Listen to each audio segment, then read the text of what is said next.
আপনি জানেন কি সকালের নাস্তা করাতে রয়েছে অনেক উপকারিতা।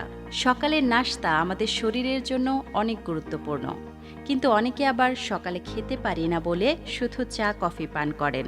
সকালে নাস্তা খেলে শরীর পায় প্রয়োজনীয় পুষ্টিকর উপাদান, যা যোগায় কর্মশক্তি, পাশাপাশি সহায়তা করে ওজন কমাতেও। তাই সকালের নাস্তা কখনোই বাদ দেওয়া যাবে না। যে খাদ্যাভ্যাসই অনুসরণ করা হোক না কেন, সবকিছু নির্ভর করবে সকালের নাস্তা কখন খাচ্ছেন আর কি খাচ্ছেন সেটার উপর। সকালে ঘুম থেকে ওঠার ১ ঘন্টা পরে নাস্তায় হালকা কিন্তু পুষ্টিকর খাবার শরীরের কার্যক্ষমতা বৃদ্ধি করে, সাথে হজমের জৈবিক প্রক্রিয়ায় সাহায্য করে। সকালে ঘুম থেকে ওঠার ১ ঘন্টা পরে নাস্তায় হালকা কিন্তু পুষ্টিকর খাবার শরীরের কার্যক্ষমতা বৃদ্ধি করে, সাথে হজমের জৈবিক প্রক্রিয়ায় সাহায্য করে, সারাদিনের জন্য পুষ্টিও সঞ্চয় করে।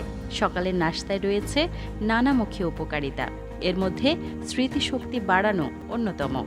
সকালের নাস্তায় কার্বোহাইড্রেট খাবার মস্তিষ্কের স্বাস্থ্য ভালো রাখার জন্য ব্যাপক ভূমিকা পালন করে।